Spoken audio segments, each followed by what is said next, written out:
Mataas? Ikot na ho. Sobrang taas po sa Kalentong. Wala rin po kayo mga kaliwat pati kanan dyan. Ikot na ho. Aray. Tingnan natin dito. Aray, ito po. Mas masabi pa lang. Mas papang.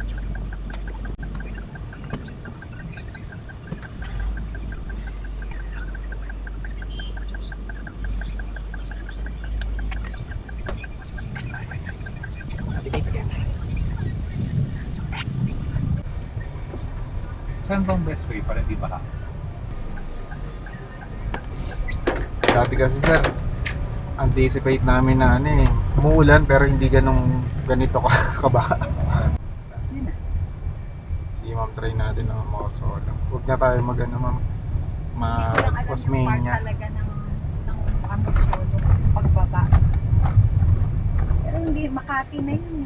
Opo, Hindi Makati naman na siya dadaan na dun sa, usually yung binabaha yung malapit sa Walter Mart. Ay, siya ma'am, alam ko. Ito hindi na dadaan ng Walter Mart kasi nasa taas kasi Opo, nasa taas tayo. Pagkaba mo, doon ka na sa Amor Solo, tapos Walter Mart, kanan, kabaan ng Chino Roses po ata yun ma'am, yung sinasabi niya. ano ba itong kanan na Galyar.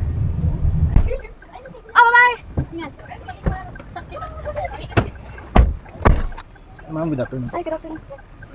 Terminal 1, Oo, saan yun? Ano bang baha? itong dadaanan natin ma'am. Mag-expressway na ba tayo ma'am para labas natin? Pwede rin. Iwasan lang natin yung park ng bahay. Oo, pwede rin. Kung ano ipepro. Biden tayo na nga, magkano ba yung Biden? I-add ko na lang ma'am, ano lang po yun, 45 pesos. Kasi pa skyway naman tayo eh.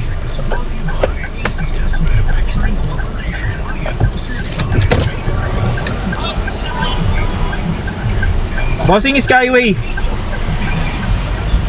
Kapag hindi skyway, bawal. Bawal. Kasi doon sir, hanggang kanina lagpas tao ng baha dyan eh. Pero ngayon hanggang dibdib na lang.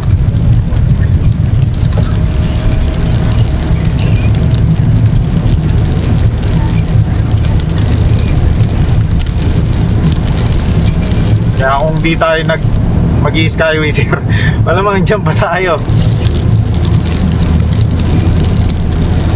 Kahit sa Commonwealth po, maaaring yata. Baha din sir, pati sa EDSA. Baha din sir. Ito lang talaga yung daanan, skyway. Yun nga lang, pagbaba mo na yung skyway, doon na naman magkaka-traffic gawa ng baha.